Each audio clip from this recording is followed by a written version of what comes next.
नमस्कार, आप सभी का स्वागत करती हूं भारत 24 पर। मैं हूं आपके साथ पूर्णिमा मिश्रा और वक्त है इंडिया स्टोरी का। भारत को गणतंत्र देश बने 75 साल पूरे हो चुके हैं और अब हम अपना 76वां गणतंत्र दिवस मना रहे हैं। इन 76 सालों की भारत यात्रा में आज हम एक ऐसी जगह पर खड़े हैं जहां से महाशक्ति ये शब्द सुनना आजकल काफी आम हो गया है, क्योंकि आजादी से पहले ग्रेट ब्रिटेन तो आजादी के बाद से अमेरिका रूस को महाशक्ति के रूप में देखते, सुनते और समझते रहे। लेकिन बीते एक दशक में इस शब्द का इस्तेमाल भारत के संदर्भ में भी किया जाने लगा। ऐसे में सवाल यह उठता है कि कभी सांप सपेरों का देश कहे जाने वाले भारत ने खुद को महाशक्ति वाली रेस में शामिल कैसे किया? कब समय बदला और कब दुनिया में वर्ल्ड ऑर्डर बदला? कब हमारे साथ महाशक्ति शब्द जुड़ने लगा? और इसके लिए सबसे पहले महाशक्ति होने का मतलब समझना होगा। महाशक्ति होने के मायने क्या है? एक देश के लिए महाशक्ति होने का मतलब होता है जमीन, आसमान और समुद्र पर सबसे शक्तिशाली प्रभुत्व होना। एक भी मोर्चे पर आप कमजोर पड़ते हैं तो महाशक्ति की श्रेणी से बाहर हो जाते हैं। और महाशक्ति बनने का सबसे पहला एलिजिबिलिटी क्राइटेरिया है इकोनॉमी, यानी कि जमीन पर भारत की इकोनॉमी कैसे काम कर रही है। यह दुनिया भर की रेटिंग एजेंसीज खुद बता रही हैं। स्पेस में हम अब किसी से पीछे नहीं और यह भी सब जानते हैं। लेकिन समुद्र में हमारी स्थिति क्या है, यह समझना भी जरूरी होगा। समुद्र में होते सबसे बड़े क्रांतिकारी बदलावों को हमारे शहर में छपने वाले अखबार शायद इग्नोर कर जाते हैं, और शायद यही वो वजह है कि हम भारत में हो रही समुद्र क्रांति का क ख ग घ भी न जानते हो। यकीन करिए, ये आज के दौर की सबसे बड़ी ग्रोथ स्टोरी है, जिसकी स्टोरी टेलिंग हम आज करेंगे अपने खास शो इंडिया स्टोरी में।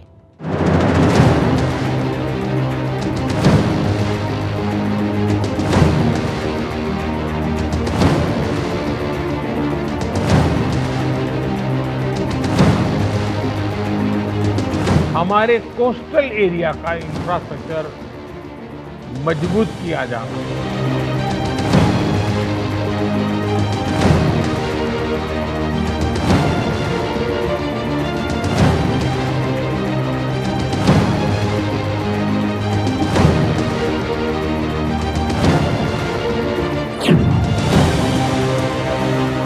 समुद्र और ट्रेड का सबसे पहले संबंध आपको समझना चाहिए। सड़क के रास्ते ट्रेड में अगर 1.5 रुपए का खर्च आता है, तो वहीं रेल के रास्ते ट्रेड करने पर यह खर्चा 1 रुपए हो जाता है। लेकिन उसी ट्रेड को अगर समुद्र के रास्ते किया जाए तो यह खर्चा 20 से 30 पैसे आता है। यह आंकड़ा मैंने प्रधानमंत्री नरेंद्र मोदी के एक भाषण से कोट किया है। एक बार आप पहले वो सुन लीजिए, फिर आगे बढ़ेंगे इंडिया स्टोरी में। समुद्री जलमार्ग हो या फिर नदी जलमार्ग, भारत के पास संसाधन भी रहे हैं और एक्सपर्टाइज की भी कोई कमी नहीं रही। ये भी तय है कि जलमार्ग से होने वाला ट्रांसपोर्टेशन सड़क और रेल मार्ग से कई गुना सस्ता पड़ता है और पर्यावरण को भी कम से कम नुकसान होता है। यहां पर साफ होता है कि समुद्र ट्रेड के लिए कितना जरूरी है। ट्रेड होगा तो अर्थव्यवस्था मजबूत होगी। हालांकि यह समझाने की जरूरत नहीं, क्योंकि समुद्र और अर्थव्यवस्था का संबंध सदियों पुराना है और ऋग्वेद में भी हमें इसका जिक्र देखने को मिलता है। Indian literature, art, sculpture, archaeology, हर जगह इसका उल्लेख है। लेकिन बीते एक दशक में बहुत हद तक ये तस्वीर बदली है। एक अनयूजुअल बदलाव देखने को मिल रहा है और इस बदलाव को हमने समुद्र क्रांति का नाम दिया है, क्योंकि ये ब्लू इकोनॉमी ऑफ इंडिया का सबसे स्ट्रॉन्ग सेगमेंट साबित हो रहा है। इस स्ट्रॉन्ग सेगमेंट की टाइमलाइन को आइए देखते हैं। मतलब ये कि बिगिनिंग यानी कि हम कहां पर खड़े थे, और उसके बाद फिलहाल हम कहां पर हैं और अब हमें आगे कहां पर पहुंचना है। और उसको समझने के लिए सबसे पहले जरा ये दो तस्वीरें आप देखिए। यहां पर आपके दाएं हाथ पर दिख रही तस्वीर है वो एसएस लॉयल्टी की, और ये भारत की पहली कार्गो शिप थी जो कि साल 1919 में शुरू हुई थी। और आपके बाएं हाथ पर जो तस्वीर आपको नजर आ रही है ये गुजरात के मांडवी पोर्ट पर बन रही made in India giant cargo ship, जिसकी क्षमता हजारों टन है। यह शिप भारत में ही बनेगी, भारत के लिए ही व्यापार करेगी, मतलब वाहन भी हमारा, सामान भी हमारा, और इससे पैदा होने वाला पैसा भी हमारा। आज का भारत साल 2047 तक विकसित होने के लक्ष्य पर काम कर रहा है। हम हर सेक्टर में क्रांतिकारी परिवर्तन ला रहे हैं और भारत में मैरीटाइम इंफ्रास्ट्रक्चर के पूरे इकोसिस्टम को मजबूत करने के लिए लगातार काम चल रहा है। समुद्र की समृद्धि के लिए प्रधानमंत्री नरेंद्र मोदी न्यू इंडिया का विजन लेकर आए। कोई कंफ्यूजन नहीं, कोई अनप्रैक्टिकल बात नहीं, बहुत क्लियर कट आइडिया है कि हमें डायरेक्ट कहां पर काम करना है। और इसके लिए आपको 4 तस्वीरें दिखा देती हूं। अपनी ब्लू इकोनॉमी को टॉप पर पहुंचाने और समुद्र में विश्व गुरु बनने के लिए प्रधानमंत्री मोदी मेनली 4 चीजों पर काम कर रहे हैं। पहला है पोर्ट मॉडर्नाइजेशन, यानी कि हमारे बंदरगाहों का विकास करना, उन्हें मॉडर्न बनाना। दूसरा है पोर्ट कनेक्टिविटी, यानी कि हमारे बंदरगाहों को विश्व के दूसरे बंदरगाहों के साथ बेहतर तरीके से जोड़ना, उसको कनेक्ट करना। और तीसरा है पोर्ट लेड इंडस्ट्रियलाइजेशन, और इसका मतलब है इंडस्ट्रियलाइजेशन जो कि शहरों में देखा जाता है वैसा ही कुछ बंदरगाहों के जरिए भी करना होगा। और चौथा है कोस्टल कम्युनिटी डेवलपमेंट, और इसका एक ह्यूमैनिटेरियन एंगल भी है, यानी कि जो लोग समुद्र के आसपास रहते हैं उनका विकास भी जरूरी है, उनके लिए भी काम करना होगा, जैसे कि मत्स्य पालन के लिए संपदा योजना। अब आपके लिए यह जान लेना भी महत्वपूर्ण है कि हम कहां थे और कहां की तरफ बढ़ रहे हैं। और इसको समझाने के लिए हम 2 मानकों का इस्तेमाल कर रहे हैं, 2 स्टैंडर्ड्स को सामने रखते हैं। एक दशक की एक टाइमलाइन के सहारे एक तरफ है 2020 का डेटा कि तब हम समुद्र क्षमता में कहां थे, और दूसरा है 2030 का विजनरी डेटा कि हमें पहुंचना कहां पर होगा। और आज जब हम इस टाइमलाइन के बीच में खड़े हुए हैं तो हमारा लक्ष्य यहां से क्या होगा इसे समझते हैं। सबसे पहला मानक है वो मेजर पोर्ट्स जिनकी cargo handling capacity plus 300 MTPA।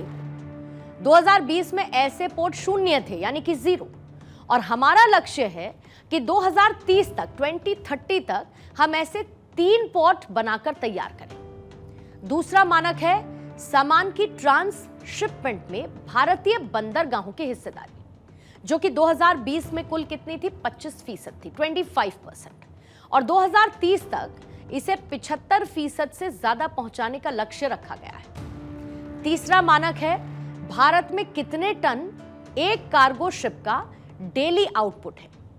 साल 2020 में यह आउटपुट 6500 टन था, और इसे साल 2030 आते आते 30,000 टन करने का लक्ष्य रखा गया है। अब चौथा मानक है इसमें शिप बिल्डिंग में हमारी ग्लोबल रैंक क्या है। इसकी अगर हम बात करेंगे तो 2020 में हमारी रैंक 20 के आसपास थी, और हमारा लक्ष्य यह है कि 2030 तक हम टॉप 10 में पहुंचे। सालाना हम कितने क्रूज पैसेंजर्स को लाने ले जाने की क्षमता रखते हैं। साल 2020 में यह संख्या थी 4,68,000, और 2030 तक इस संख्या को 15 लाख से ज्यादा करने का लक्ष्य रखा गया है, टारगेट रखा गया है। अब विश्व में शिप रिसाइकलिंग के मामले में हमारी दूसरी रैंक है। अब इसे 2030 तक पहली पोजीशन पर लाने का गोल रखा गया है। यहां पर 2030 तक हमें कहां पर पहुंचना है, ये जो विजन हम आपको बता रहे हैं ये सरकार का विजन है, यानी कि गवर्नमेंट ऑफ इंडिया की वेबसाइट से हमने इस डेटा को आपके सामने रखा है। साल 2025 की शुरुआत के साथ ही भारत ने ग्लोबल मैरीटाइम इंडस्ट्री में एक लीडिंग पोजीशन एक्वायर कर ली है। भारत के पास आज 7,517 किलोमीटर का कोस्ट लाइन है, जहां पर 12 बड़े पोर्ट्स हैं और साथ ही 200 ऐसे पोर्ट्स हैं जो कि 1550 मिलियन टन का कार्गो हर साल लिफ्ट कर लेते हैं। इसके साथ ही आज भारत के पास 20 लाख स्क्वायर किलोमीटर के एक्सक्लूसिव इकोनॉमिक जोन्स हैं और साथ ही कोस्टल डेवलपमेंट प्रोग्राम के तहत अब तक 21,000 युवाओं को ट्रेन किया जा चुका है। नेशनल कोस्टल मिशन के तहत समुद्र में वेस्ट मैनेजमेंट के लिए 240 करोड़ रुपए अलॉट किए जा चुके हैं। Ministry of ports, shipping and waterways ने विजन 2030 और 2047 के लिए 22 विकसित भारत संकल्प सेल्स बनाए हैं और इसके साथ ही नील अर्थ विजन इंप्लीमेंटेशन सेल्स को तैयार किया है। इन सेल्स के लिए और इन सेल्स के जरिए भारत समुद्र में सुपीरियॉरिटी का अपना सबसे बड़ा विजन पूरा करने जा रहा है। प्रधानमंत्री नरेंद्र मोदी ने भारतीय मैरीटाइम ब्लू इकोनॉमी के लिए लॉन्ग टर्म ब्लूप्रिंट अमृतकाल विजन 2047 को लॉन्च किया। यह ब्लूप्रिंट बंदरगाह सुविधाओं को बढ़ाने, टिकाऊ प्रथाओं को बढ़ावा देने और अंतर्राष्ट्रीय सहयोग को सुविधाजनक यानी कि एट कंफर्ट बनाने के लिए लाया गया है। इसके साथ ही 23,000 करोड़ रुपए से ज्यादा की परियोजनाओं का इनॉग्रेशन भी किया गया था। ये 23,000 करोड़ रुपए की समृद्धि के लिए लगाए गए ये नीली क्रांति के लिए किया जाने वाला निवेश है। ये पैसा वर्ल्ड क्लास पोर्ट्स बनाने के लिए इस्तेमाल किया जाएगा। ईज ऑफ डूइंग बिजनेस को बढ़ावा देने के लिए छोटे पोर्ट्स बनाए जाएंगे, लॉजिस्टिक कॉस्ट को घटाया जाएगा और सरकार की तरफ से पोर्ट्स के लिए इंस्टीट्यूशनल बदलाव, रेगुलेटरी और लेजिस्लेटिव बदलाव भी किए जाएंगे। सेफ, सब्सटैंशियल और ग्रीन मैरीटाइम सेक्टर को बढ़ावा दिया जाएगा और इन सब को पूरा करने के लिए बाकायदा एक मसौदा भी तैयार किया गया है। इसे इनिशिएटिव प्लान कहा जाता है और इन इनिशिएटिव्स को लॉन्च करने के लिए 3 पिलर प्रोग्राम बनाया गया है। ये 3 पिलर होंगे, पहला पोर्ट्स, दूसरा शिपिंग और तीसरा वाटरवेज। और इन 3 पिलर को मजबूत करने के लिए प्रधानमंत्री नरेंद्र मोदी ने 150 से ज्यादा इनिशिएटिव्स पर काम करना शुरू कर दिया है। पोर्ट्स के लिए वर्ल्ड क्लास पोर्ट इंफ्रास्ट्रक्चर तैयार किया जाएगा, स्मार्ट पोर्ट्स बनवाए जाएंगे। शिपिंग के लिए शिप बिल्डिंग, इसके मेंटेनेंस और रिसाइकलिंग में आत्मनिर्भर बनना होगा। शिपिंग पॉलिसी में रिफॉर्म किए जाएंगे। Ocean, coastal and island cruises hub develop किए जाएंगे और world class maritime research, education और ट्रेनिंग सेंटर्स बनाए जाएंगे। वहीं जलमार्ग यानी कि वाटरवेज के लिए कार्गो मूवमेंट को प्रमोट किया जाएगा, रीजनल कनेक्टिविटी को बढ़ावा जाएगा और कोस्टल इंटीग्रेशन पर भी काम किया जाएगा। इसके साथ ही रिवर क्रूज टूरिज्म पर भी जोर दिया जाएगा। अब आप ये देखिए, ये तो हो गया प्रधानमंत्री नरेंद्र मोदी का नीली क्रांति को लेकर विजन। अब बात करते हैं कि इस विजन से भारत की आर्थिक तस्वीर कैसे बदलेगी। मोदी के मैरीटाइम विजन 2030 से 3 लाख करोड़ से 3.5 लाख करोड़ तक का इन्वेस्टमेंट आएगा और ये ह्यूज है। 20 लाख से ज्यादा रोजगार के अवसर पैदा होंगे और ट्रेड की कॉस्ट में 23,000 से 27,000 करोड़ की कमी आएगी। विकास की ये तस्वीरें हमें भारत के मेजर पोर्ट्स पर देखने को मिलेंगी, यानी कि गुजरात, महाराष्ट्र, गोवा, कर्नाटक, केरल, पश्चिम बंगाल, ओडिशा, आंध्र प्रदेश। इन राज्यों में यह विकास देखने को मिलेगा और इन राज्यों में जो मेजर पोर्ट्स हैं जैसे कि कांडला, मुंबई, JNPT, मोरमुगांव, मैंगलोर, कोचीन, कोलकाता, पारादीप और विशाखापत्तनम, इसके साथ एन्नौर, चेन्नई, टूटिकोरिन, पोर्ट ब्लेयर। यहां पर दरअसल ट्रेड में भी तेजी देखने को मिलेगी। दूसरे शब्दों में अगर कहें तो ये पोर्ट्स उस इलाके की अर्थव्यवस्था के एपिक सेंटर बन जाएंगे। अब उससे पहले कि आपके जहन में ये सवाल आए कि ये सब तो विजन की बात है, फ्यूचरिस्टिक बातें हैं, इस पर भरोसा क्यों किया जाए? क्या गारंटी है कि जो कहा गया है वो पूरा भी होगा? ऐसे में हमें सबसे पहले प्रधानमंत्री नरेंद्र मोदी का साल 2021 में मैरीटाइम समिट में दिए गए भाषण का एक अंश सुनना चाहिए, जहां पर उन्होंने ये कहा था कि आने वाले दशकों में भारत दुनिया के टॉप 5 जहाज बनाने वाले देशों में से एक बनने वाला है। ये जरा एक बार आप सुन लीजिए। India is a natural leader in this sector. Our nation has a rich maritime history. Civilizations flourished on our coasts. For thousands of years, our ports have been important trading centers. Our coasts connected India to the world.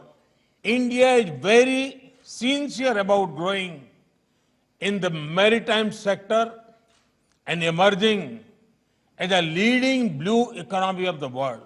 Make in India, make for world, ये दावा किया गया था और इस दावे का trailer अब आपको दिखाते हैं। और इसको देखने के लिए आपको सीधे केरल लिए चलते हैं। केरल में जहां पर एक पोर्ट बनकर तैयार हो चुका है और ये पोर्ट बनाया गया है विजिंजम में।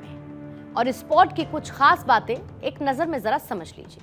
विजिंजम पोर्ट से भारत का व्यापार तेजी से होगा और इस पोर्ट से भारत के एक्सपोर्ट पर खर्च कम होगा और विजिंजम पोर्ट से भारत की कमाई भी बढ़ेगी। आप देखिए, भारत हर साल समुद्र के रास्ते 333 बिलियन डॉलर का एक्सपोर्ट और 552 बिलियन डॉलर का इंपोर्ट करता है। विजिंजम पोर्ट की वजह से एक्सपोर्ट और इंपोर्ट पर होने वाला खर्च कम होगा।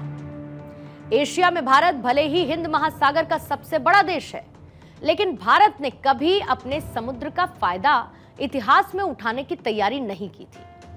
अभी इंटरनेशनल शिपिंग ट्रेड के ईस्ट वेस्ट कॉरिडोर पर, यानी कि पश्चिम के देशों से सामान पूर्व के देशों तक लाने के लिए 3 मेजर ट्रांसशिपमेंट हब हैं। पहला है दुबई का जबेल अली पोर्ट, दूसरा है श्रीलंका का कोलंबो पोर्ट और तीसरा है सिंगापुर पोर्ट। अब ये ट्रांजिट पोर्ट हब होते क्या हैं और इन ट्रांजिट पोर्ट हब के जरिए कितना और कैसे व्यापार होता है? तो ये वो जगह होती हैं जहां पर बड़े कार्गो शिप्स डॉक किए जाते हैं और इन बड़े कार्गो शिप्स को कहा जाता है ultra large cargo ships. Ultra large cargo ship 1200 feet से लंबे होते हैं और एक बार में 14,500 से ज्यादा कंटेनर अपने साथ ले जा सकते हैं। अब तक भारत में ऐसा एक भी पोर्ट नहीं था जो कि इन अल्ट्रा लार्ज कार्गो शिप को डॉक कर सके। भारत के पोर्ट इतने गहरे नहीं थे कि इतने बड़े जहाज पोर्ट तक पहुंच सके और इससे भारत को क्या नुकसान था उसकी बात हम आगे करेंगे, लेकिन उससे पहले आप ये जान लीजिए कि एशिया के 3 सबसे बड़े ट्रांसशिपमेंट हब कितनी कमाई करते हैं। सबसे पहले बात करते हैं दुबई के जाबेल अली पोर्ट की, जिसने साल 2022 में 163 बिलियन डॉलर का री एक्सपोर्ट किया था, जबकि साल 2021 में सिंगापुर ने 197 बिलियन डॉलर का री एक्सपोर्ट किया। और री एक्सपोर्ट से इतनी कमाई होती है, और ये री एक्सपोर्ट आखिर होता क्या है ये भी समझिए। री एक्सपोर्ट का मतलब होता है कि एक देश से किसी दूसरे देश के पोर्ट तक कंटेनर पहुंचे और फिर उस देश में एक छोटे शिप से कंटेनर उतारकर दूसरे बड़े शिप पर लोड किए गए और इसके बदले मोटी फीस वसूली गई। इसे आप ऐसे समझिए कि भारत की किसी कंपनी को अपना 100 कंटेनर सामान जर्मनी भेजना है तो पहले मुंबई में एक छोटे कंटेनर शिप पर लादकर सामान को दुबई के जाबेल अली पोर्ट भेजा गया। फिर वहां से उस शिप में लदे हुए कंटेनर उतारकर बड़े शिप पर लोड किए गए जो कि उस सामान को लेकर जर्मनी पहुंचा है। और इस व्यवस्था से भारत की कंपनी का मुनाफा कम हुआ क्योंकि उसे सामान जर्मनी पहुंचाने के लिए दुबई में एक्स्ट्रा फीस चुकानी पड़ी और सामान पहुंचने में देरी हुई, जबकि दुबई को 100 कंटेनर की फीस मिली। अब एक सवाल यह भी हो सकता है कि सीधे छोटे शिप से ही सामान जर्मनी क्यों नहीं भेजा जा सकता? तो जवाब यह है कि 4000 कंटेनर वाले शिप के मुकाबले 10,000 कंटेनर या फिर उससे ज्यादा लोड वाले शिप से सामान भेजना 30% तक सस्ता पड़ता है। भारत का 62% कार्गो सिंगापुर, कोलंबो या फिर जाबेल अली पोर्ट के जरिए दूसरे देशों तक पहुंचता है। और सिर्फ एक्सपोर्ट के वक्त ही ऐसा नहीं होता है, किसी दूसरे देश से सामान इंपोर्ट करते वक्त भी ऐसा होता है। मसलन ये कि भारत अगर चीन से कोई सामान मंगाता है तो बड़ा कार्गो शिप पहले कोलंबो पहुंचता है, फिर कोलंबो से छोटे कार्गो शिप पर लादकर सामान भारत पहुंचता है। और ट्रांसशिपमेंट हब को एक्सपोर्ट और इंपोर्ट दोनों तरफ से फायदा होता है। भारत ने अब 7600 करोड़ रुपए इन्वेस्ट कर केरल के विजिंजम पोर्ट को डेवलप किया है। इससे फायदा क्या होगा? आसान शब्दों में यह भी समझिए। भारत का सामान किसी दूसरे देश के ट्रांसशिपमेंट हब के जरिए भेजने पर हर कंटेनर की फीस चुकानी पड़ती है और यह फीस $200 तक होती है। इससे भारत को हर साल 200 से 220 मिलियन डॉलर का नुकसान होता है। भारत में बना हुआ ट्रांसशिपमेंट हब शुरुआती 5 साल में ही हर साल 1000 करोड़ रुपए तक बचाएगा और विजिंजम पोर्ट के जरिए दूसरे देशों के कार्गो को शिप करके हर साल 300 करोड़ रुपए तक की कमाई भी होगी। और उससे भी बड़ी बात यह है कि श्रीलंका से यदि हमारे रिश्ते खटास में पड़ते हैं तो हमारा व्यापार भी खतरे में पड़ता है। अब विजिंजम पोर्ट ने यह खतरा भी टाल दिया। इसके साथ ही बदलते पोर्ट हमारी इकोनॉमी कैसे बदलते हैं उसे एक एग्जाम्पल से समझिए। जैसे कि भारत में शिवाकाशी में पटाखे बनाए जाते हैं और ये इंडस्ट्री 1000 करोड़ की है। भारत के पटाखों की पोलैंड और रूस में भी भारी डिमांड रहती है, लेकिन पटाखों को खतरनाक बताकर कोलंबो और जाबेल अली पोर्ट पर मौजूद बड़े चीनी जहाज उनको लेकर नहीं जाते, क्योंकि वो चीन में बने हुए पटाखे एक्सपोर्ट करते हैं और चीन का पटाखा बाजार 45,000 करोड़ रुपए का है। और शिवकाशी से छोटे शिप में पटाखे भेजने से उनकी कीमत बढ़ जाती है। अब विजिंजम पोर्ट के जरिए भारत अपने पटाखे एक्सपोर्ट कर सकेगा और अगर उसने वर्ल्ड के 15% बाजार पर भी रूल कर लिया तो भारत का पटाखा बाजार 2000 करोड़ से ज्यादा का हो जाएगा। अब आप सोचिए कि महज एक पोर्ट की बात हमने की, एक पोर्ट को बदल देने से कितने आंकड़े बदल गए, कितने लोगों की कमाई बदल गई और तो और उस इलाके की तस्वीर भी बदल गई। ऐसे में जब पीएम मोदी के विजन 2030 और अमृतकाल विजन 2047 तक हम उस लक्ष्य को भी पालेंगे, तब हम कहां पर खड़े होंगे? मुझे ये कहने में कोई गुरेज नहीं है कि हम महाशक्ति बनने जा रहे हैं। धरती की बात हो, अंतरिक्ष की बात हो या फिर समुद्र की बात हो, हमारा तिरंगा सबसे ऊपर लहराने के लिए तैयार है। भारत विकास के नए हाईवे पर छलांग भरने को तैयार है, क्योंकि भारत के पास आधुनिक सोच के साथ साथ परंपरागत ज्ञान, विज्ञान और सदियों के अनुभव का खजाना भी मौजूद है। और यही है आज की इंडिया स्टोरी।